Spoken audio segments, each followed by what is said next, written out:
রাজি আছি, আল্লাহর কসম আমি ঈমান ছাড়তে রাজি নই। বলুন আল্লাহু আকবার। শীতের মধ্যে রজনীতে ওই মুহূর্তে চাচা বললেন, আব্দুল্লাহ এই মুহূর্তে আমার বাড়ি থেকে বের হয়ে যাবে। যখন বের হয়ে যাচ্ছেন, ও আব্দুল্লাহ তোর পরনের যে জামা কাপড়টা আছে জামা কাপড়টা খুলে দিয়ে যাবে। চাচা আল্লাহর দোহাই লাগে, এই জামা কাপড়টা আপনি খুলে নেবেন না, এটা আমার শেষ সম্বল। শীতের রজনী আমি বিবস্ত্র হয়ে যাব, শীতে আমার কষ্ট হবে, আপনি আমাকে উলঙ্গ করে ফেলবেন না। আব্দুল্লাহ তখন জবাব দিলেন, আমি এটা খুলতে পারবো না। চাচা বললেন, এটাও তো আমার টাকা দিয়ে কেনা, হয় ইমান ছাড়বে অথবা জামা কাপড়টা ছাড়বে। সঙ্গে সঙ্গে আব্দুল্লাহ চুল বাজা দেন, জামা কাপড়টা খুলে উলঙ্গ হয়ে গেলেন। এই উলঙ্গ শরীর নিয়ে পরিবার কাছে আসলেন। আসার পর বললেন, মা তুমি অসুস্থ মানুষ, একটা চাদর দিবে নাকি, যে চাদরটা দিয়ে কোনো মতে লজ্জাস্থানটা রেখে আল্লাহ নবী সাল্লাল্লাহু আলাইহি ওয়াসাল্লামের দরবারে যাব।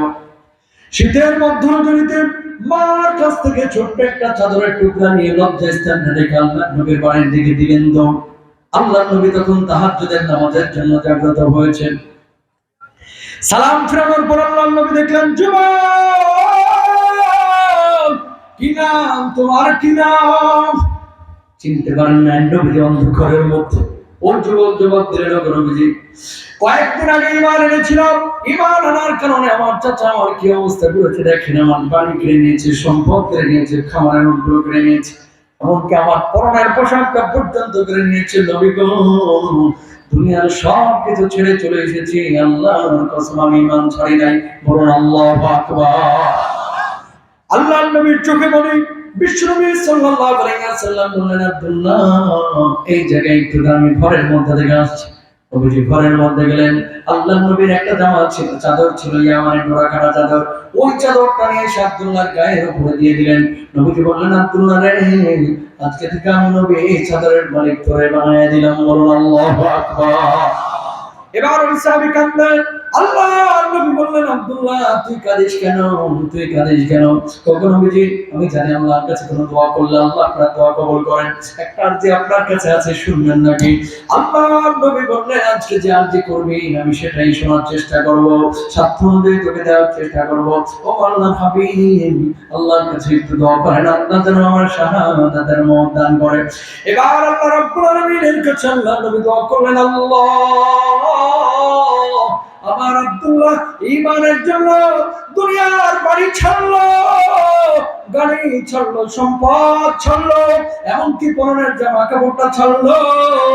আল্লাহ তুমি আব্দুল্লাহকে শাহাদাতের মওত দান করো, আব্দুল্লাহর রক্ত কাফের বেঈমানদের জন্য তুমি হারাম করে দিও। এবার ওই সাহাবী বললেন, নবীজি আমি শহীদ হতে চাইলাম, কিন্তু আপনি আমার রক্ত কাফের বেঈমানদের জন্য কেন হারাম করলেন? আল্লাহর নবী জবাব দিলেন, কেউ যদি শাহাদাতের তামান্না নিয়ে ঘরের বিছানাতেও মারা যায়, আল্লাহ রাব্বুল আলামিন তারও শাহাদাতের মওত দান করেন। সুবহানাল্লাহ। আল্লাহর নবী বললেন, যাও যাও মসজিদে নববীর পাশে যে সমস্ত গরীব সাহাবীরা আছে তাদের সঙ্গে থাকা শুরু করো।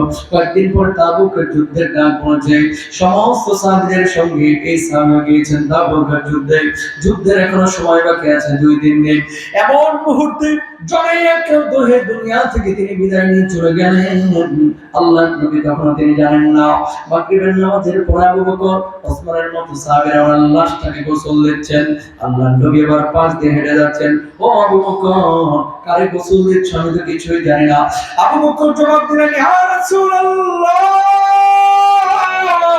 আপনার সাহাবী আব্দুল্লাহ দুনিয়া থেকে বিদায় নিয়ে চলে গেছে জ্বরে আক্রান্ত হয়ে। আল্লাহর নবীর চোখ দিয়ে দর করে পানি পড়া শুরু হয়ে গেল। নবীজি মাথাটা নিচু করে রাখলেন। কতক্ষণ পরে মাথা উঠিয়ে বললেন, আবু বকর লাশ গোসল করাচ্ছে ভালো কথা, খবরদার তার জানাজার নামাজ কেউ পড়ায় না। আবু বকর বললেন, নবীজি এমন কতটুকু সাহাবীর ব্যাপারে কোনদিন আপনি বলেন না, কেন তার জানাজার নামাজ আমরা পড়াবো না?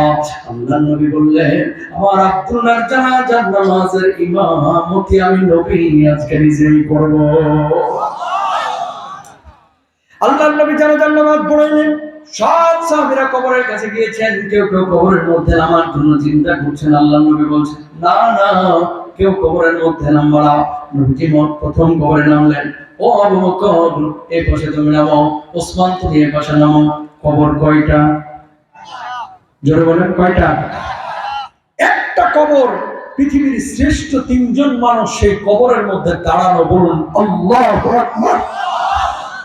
আল্লাহর নবী বললেন লাশটা আমার হাতে দাও। লাশটা আল্লাহর নবী হাতের মধ্যে নিয়ে আকাশের দিকে তুলে বললেন আল্লাহ, আমি আব্দুল্লাহর উপরে খুশি হয়ে গেছি। আল্লাহ তুমি আব্দুল্লাহর উপরে খুশি হয়ে যাও। দাফনের পরে সব সাহাবীরা বাড়ি তাঁবুতে চলে গেছে।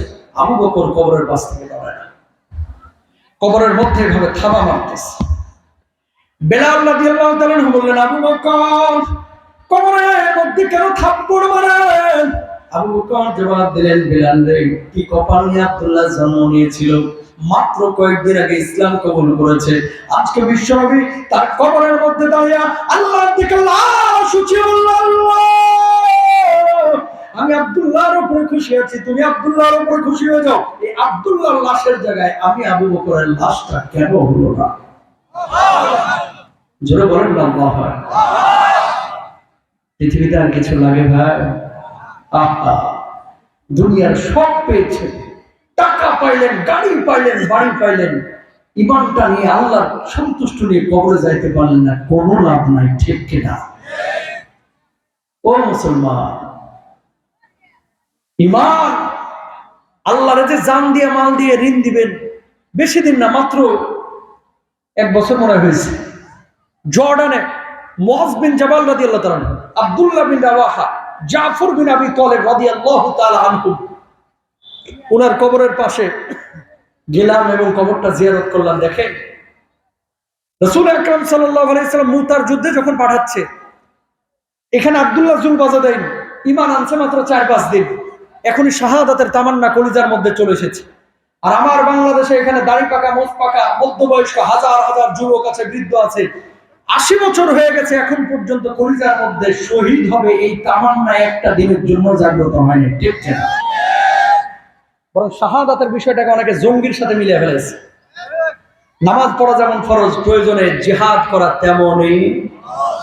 এই যে আবু সাইদরা যুদ্ধ করলো নিজের হক আদায়ের জন্য, আল্লাহ তাকে শহীদ করবেন, শহীদের মর্যাদা দিবেন ইনশাআল্লাহ। বলেন জাফর বিন আবি তালেব, আব্দুল্লাহ বিন রাওয়াহা, যায়েদ বিন হারেসা, এভাবে বসা নবীজির সামনে। মুতার যুদ্ধে যাইতে হবে। তাকান, মুতার যুদ্ধ যে মাঠে সংগঠিত হয়েছিল, জর্ডান, ইসরায়েল আর সিরিয়ার সীমান্ত, মদিনা থেকে এটা দূরত্ব প্রায় 1500 কিলোমিটার। কয় হাজার? আমি যখন গত বছর গেলাম অবাক হয়েছি যে সাহাবীরা এত দূরে এসে কিভাবে যুদ্ধ করেছে। আব্দুল্লাহ বিন রাওয়াহা দাঁড়াও, নবীজি বলতেছে দাঁড়াও, দাঁড়াইছে। কালেমার পতাকার দায়িত্ব আমি তোমার হাতে দিলাম, পারবা তো রক্ষা করতে? ইয়া রাসূলুল্লাহ, জীবন চলে যাবে, কালেমার পতাকার ইজ্জত সম্মান ভুলণ্ঠিত হতে দিব না। জোরে সোরে বলেন আল্লাহু আকবার। যায়েদ বিন হারেসা দাঁড়াও, দাঁড়াইছে। ও যদি শহীদ হয় তাহলে তুমি নিতে পারবা? ইয়া রাসূলুল্লাহ, আহলান ওয়া সাহলান, আমি রাজি আছি। জাফর বিন আবি তালেব দাঁড়াও, নবীজির চাচাতো ভাই, দাঁড়াইছে। ও যদি শহীদ হয়ে যায়, কালেমার পতাকার দায়িত্ব আমি তোমার দিলাম, নিতে পারবা? আল্লাহর নবী, জীবন চলে যাবে, পতাকার অপমান হতে দিব না, আমিও রাজি আছি। তাকান, 3 জন সাহাবী, 3 জনই কেউ বললো না, কোনো কারণ দর্শাইলো না যে আল্লাহর নবী আমার তো ধান কাটতে হবে, আল্লাহর নবী আমার তো খাজর পেকে গেছে, আল্লাহর নবী আমার মেয়ের তো দাখিল পরীক্ষা। এই জামানায় যদি এরকম কোন দেরি কাজের কথা বলা হয়, অনেক মানুষ ফাঁক ফোকর দিয়ে ফাঁকিবাজি করার চেষ্টা করে। ঠিক না? সাহাবীদেরকে নিয়ে 3000 সাহাবী নবীজি আগায় দিচ্ছেন মদিনা থেকে। 3 জন সাহাবীর চোখ দিয়ে টক টক করে পানি পড়তেছে। আল্লাহর নবী বললেন, জাফর কান্দো কেন? আব্দুল্লাহ বিন রাওয়াহা কান্দো কেন? এই যায়েদ বিন হারেসা, নবীজির পালক পুত্র, কাঁদিস কেন? কাঁদছিস কেন? আমি যুদ্ধে পাঠাচ্ছি এজন্য কাঁদতেছিস?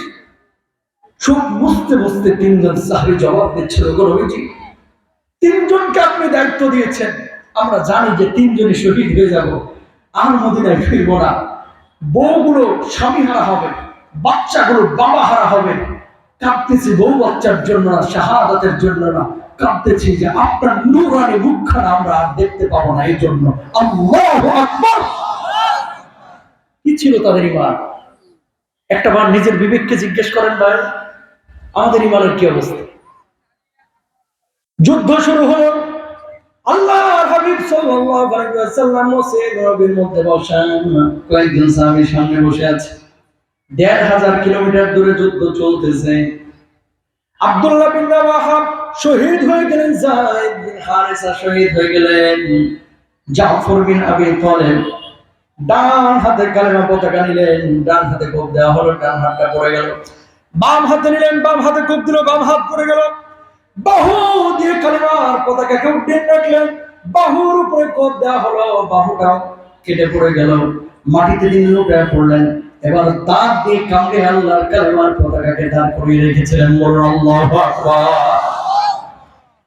যখন দেখতে পেল এখনো মরছে না, জাফর বিন আবি তালেব এলো, পাতারে কোপানো শুরু করলো। আল্লাহর নবী তখন মসজিদ নববীর মধ্যে বসা। জিবরিল আমিনের মাধ্যমে নবীজি জেনে গেছেন একজন আর দুইজন না, আমার তিনজন সেনা প্রধান শহীদ হয়ে গেছে। নবীজির মনটা খারাপ হয়ে গেল। হঠাৎ আল্লাহর নবী সাল্লাল্লাহু আলাইহি ওয়াসাল্লাম আকাশের দিকে তাকায় বলছেন, ওয়া আলাইকুমুস সালাম। সাহাবীরা বললেন, ইয়া রাসূলুল্লাহ, কার জন্য আপনি সালামের জবাব দিলেন? আল্লাহর নবী বললেন, মুতার প্রান্তরে যুদ্ধ চলছে, আমার তিনজন সাহাবী শহীদ হয়ে গেছে। আমার চাচাতো ভাই জাফর বিন আবি তালেব কেমন ভাবে শহীদ করা হয়েছে, হাত কেটে পড়ে গেছে, বাহু দিয়ে কালেমার পতাকা ধরে রেখেছিল। আল্লাহ রাব্বুল আলামিন তার এই শাহাদাতকে এত পছন্দ করেছেন, জান্নাতি ফেরেশতাদের দিয়ে সম্বর্ধনা দিতে দিতে যখন তার রূপটা আকাশে উড়ে যাচ্ছিল, আল্লাহ রাব্বুল আলামিন জাফরকে আমার কাছে সালাম দিয়ে তারপরে পাঠিয়েছেন। বলুন সুবহানাল্লাহ। দুইজন সাহাবী নবীজি যখন মেরাজে গেলেন, আল্লাহর নবী দেখতে পেলেন। আমি যখন ওনার কবরটা জিয়ারত করলাম, জাফর বিন আবি তালেব, কবরের উপরে লেখা জাফর আত-তাইয়ার। কেন?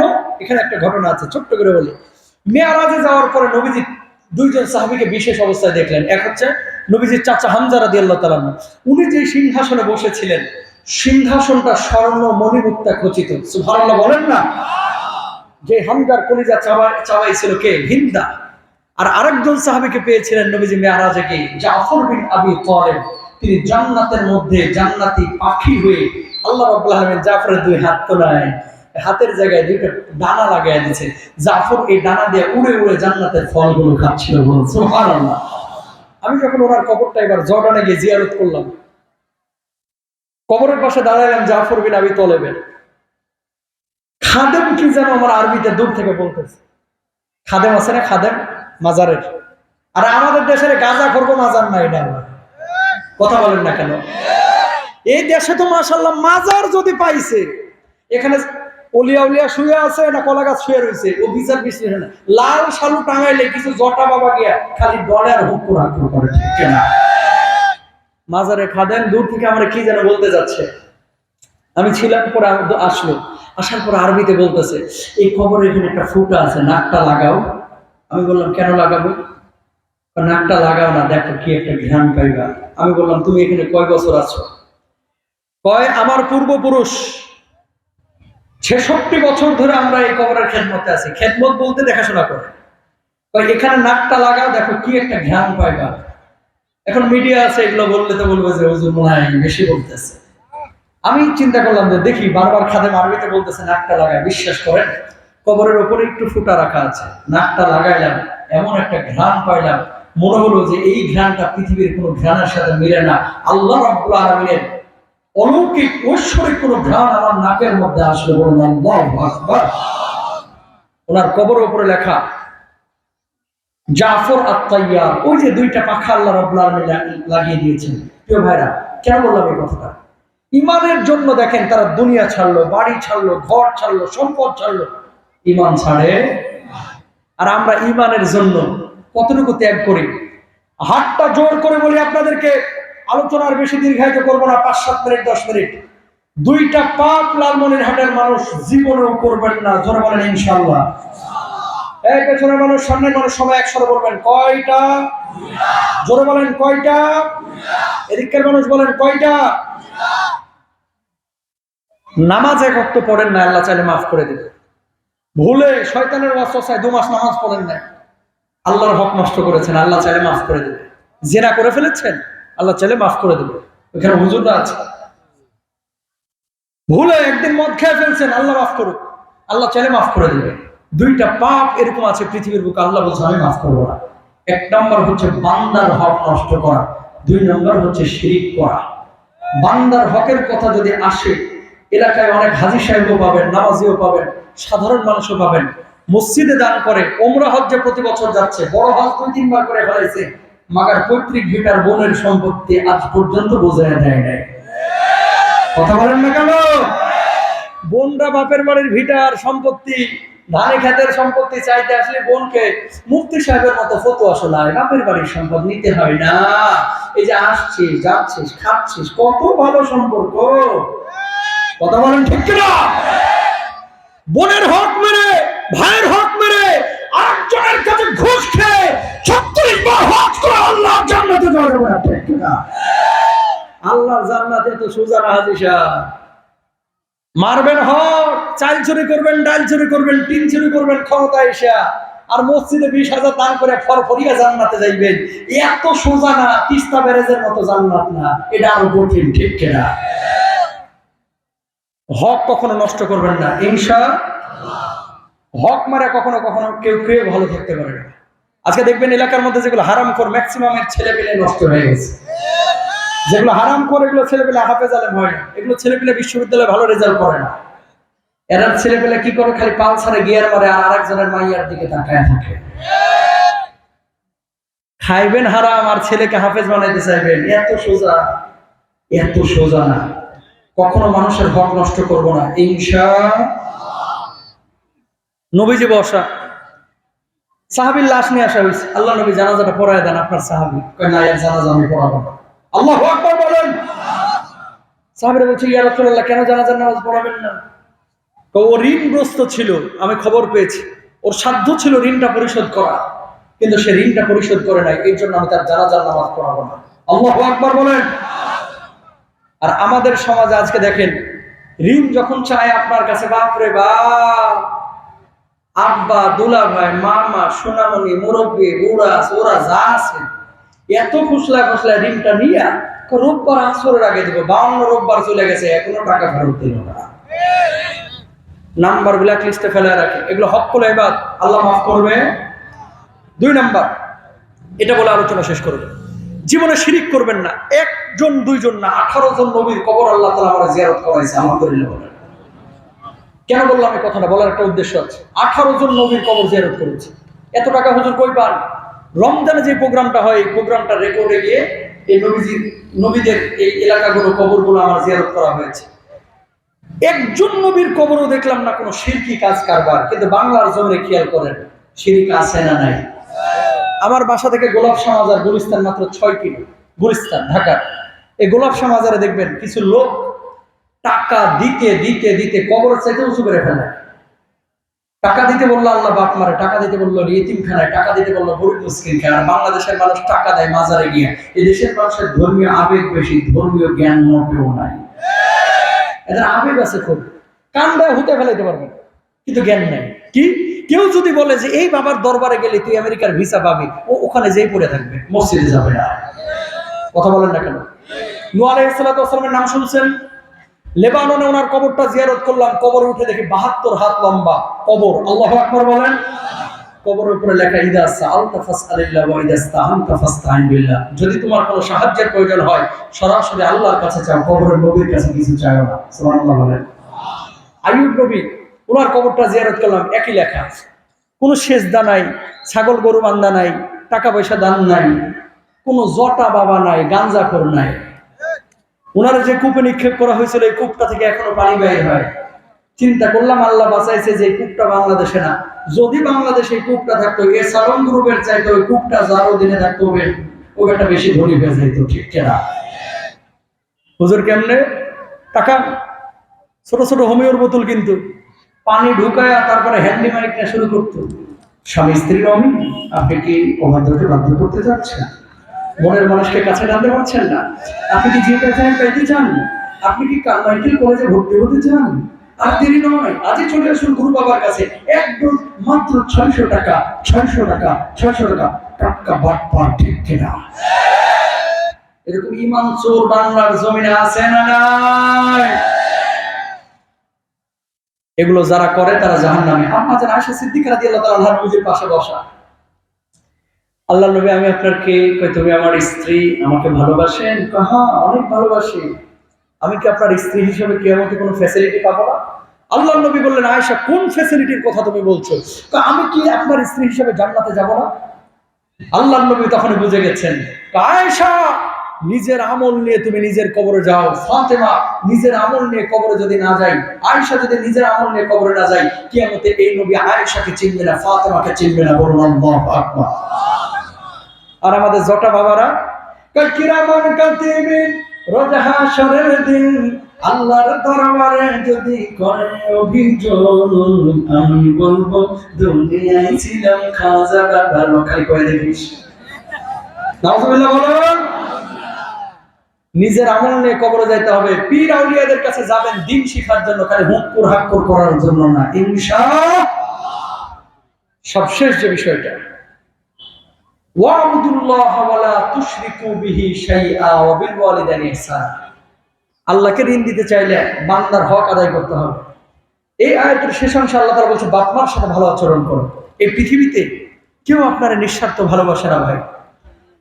একমাত্র আপনার নিঃস্বার্থ ভালোবাসে আপনার মা, আপনার মা, আপনার মা, এরপর আপনার বাপ, আর কেউ না। মানুষ আপনার অবস্থানকে ভালোবাসে। হুজুর যে কয়দিন সভাপতি, আমি যে কয়দিন বক্তা, চেয়ারম্যান সাহেব যে কয়দিন চেয়ারম্যান গিরি আছে, ততদিন সম্মান আছে। যেদিন নাই সেদিন মানুষ আর পাত্তা দিবে না। মা এমন একটা সত্তা, সন্তান ল্যাংড়া হোক, রুলা হোক, কানা হোক, বোবা হোক, কখনো সন্তানকে ছেড়ে মা জানতে চায় না, ঠিক খেলা। এই যে তোমার বাবা, ভাই, বাপ মা কি সম্পদ। হুমা জান্নাতুকা ওয়া নার। নবীজি বলেছেন, বাপ মা আপনার জান্নাত, বাপ মা আপনার জাহান্নাম। এক সময় পকেট ভরা টাকা আসবে, সেদিন বাপ মা থাকবে না ভাই। সেদিন মন চাইবে যে বাপ থাকলে এটা করতাম, মা থাকলে এটা করতাম। সেদিন বুঝবেন কি সম্পদ ঘর থেকে হারাইছেন। বাপ মার খেদমত করবেন না? আল জান্নাতু তাহতা আকদামিল উম্মাহাত। মায়ের পায়ের নিচে সন্তানের বেহেশত। 6 জন সাহাবী সামনে দাঁড়ানো, 5 জনকে নবীজি জিহাদে যাওয়ার জন্য অনুমতি দিলেন, একজন সাহাবীকে অনুমতি দেন না। ইয়া রাসূলুল্লাহ, অনুমতি কেন দিচ্ছেন না? নবীজি জবাব দিলেন, ঘরের মধ্যে মা আছে, মায়ের খেদমত কর, তোর নাকি খেদমতের কেউ নাই। তখন ওই সাহাবী বলছে, ইয়া রাসূলুল্লাহ, অন্যান্য সাহাবীরা তো গিয়েছে যুদ্ধের ময়দানে, অনেক সওয়াব পাবে, আমি পাইলামটা কি? আল্লাহর নবী বলছেন, ওরা জিহাদের ময়দানে যুদ্ধ করে যে সওয়াব পাবে, তুই বাড়িতে গিয়ে তোর মায়ের খেদমতের কারণে আল্লাহ রাব্বুল আলামিন তোর আমলনামায় সেই সওয়াবের ব্যবস্থা করে দেবে। সুবহানাল্লাহ। এই যে বুড়া মানুষগুলো আপনার জন্য অনেক কষ্ট করেছে। এই যুবক, তোমাদেরকে বলছি, তোমার বাপ এই যে কয়েকদিন পরে কি পরিমাণ শীত হবে, থরথর করে কাঁপতে কাঁপতে ফজরের নামাজের পরে ভ্যান নিয়ে, রিক্সা নিয়ে ঠিকই বাইরে যাবে, অটো নিয়ে, সিএনজি নিয়ে। তুমি কম্বলের নিচে বসে থাকো। তোমার জন্য খাটতে খাটতে আমার হাতটা যেমন তুলতুলে, তোমার বাপের হাতও এরকম তুলতুলে ছিল ভাই। তোমার জন্য খাটতে খাটতে আজকে হাতটা লোহার মতো হয়ে গেছে। এই বাপটারে কষ্ট দিস না, এই বাপটারে কষ্ট দিও না, এই মাটারে কষ্ট দিও না। বাপ মা বড় ধন ভাই। হুজুর দোয়া করলে কবুল হবে কিনা গ্যারান্টি নাই, ইমাম সাহেব দোয়া করলে কবুল হবে কিনা গ্যারান্টি নাই। তোমার বাপ মা দোয়া করলে তোমার কবুল হবেই হবে। আল্লাহ রাব্বুল আলামিন গ্যারান্টি দিয়েছেন, বলুন সুবহানাল্লাহ। বাপ মাকে কষ্ট কেউ দিবেন না, কেউ দিবেন না, কেউ দিবেন না। বউয়ের হক বউয়ের কাছে, বাপ মার হক বাপ মার কাছে, সন্তানের হক সন্তানের কাছে। আল্লাহ তাআলা আমাদের সবাইকে বোঝার তৌফিক দান করুন। পুরো আলোচনা থেকে কি শিখলাম? 1 নাম্বার, আল্লাহর জন্য জান দিব, মাল দিব, যেখানে যেভাবে প্রয়োজন। 2 নাম্বার, ঈমানের কিছু নজির স্থাপন করতে হবে। সাহাবীরা একদিকে ঈমান, আরেকদিকে দুনিয়া। দুনিয়ার সব ছেড়েছে কিন্তু ঈমান ছাড়ে নাই, জীবন পর্যন্ত দিয়েছে। এরকম ঈমানদার আমাদের হইতে হবে। তাহলে আল্লাহর ইবাদতের জন্য, নামাজের জন্য, রোজার জন্য, হজের জন্য আমরা যখন চেষ্টা চালাবো, নামাজ পড়ে স্বাদ পাবো, রোজা করে স্বাদ পাবো, আল্লাহর জমিন থেকে যখন বিদায় নিব, ওই সাদ সালামে মুআজ বিন জাবালের মতো, আব্দুল্লাহ বিন রাওয়াহার মতো জান্নাতি মানুষ এই দুনিয়া থেকে বিদায় নিব ইনশাআল্লাহ। বান্দার হক নষ্ট করব না, শিরিক করব না। 5 ওয়াক্ত নামাজ জামাতের সাথে আদায় করার চেষ্টা করব। আল্লাহ তৌফিক দান করুন, বলুন আমিন। هذا ما عندي والعلم عند الله عليه توكلت وإليه أنيب وآخر دعوانا الحمد لله رب العالمين والسلام عليكم ورحمة الله وبركاته। আচ্ছা, এখানে একটা প্রশ্ন এসেছে, এটা বলে তারপরে কথা বলবো। হযরত মুহাম্মদ সাল্লাল্লাহু আলাইহি ওয়াসাল্লাম সৃষ্টি না হলে পৃথিবীর কিছুই সৃষ্টি হতো না, এই কথাটি সঠিক কিনা? এটা অনেকে হাদিস বলে চালায় দেয়, কথা বুঝতে পেরেছেন? কিন্তু হাদিসটার সনদ নিয়ে বহু প্রশ্ন আছে।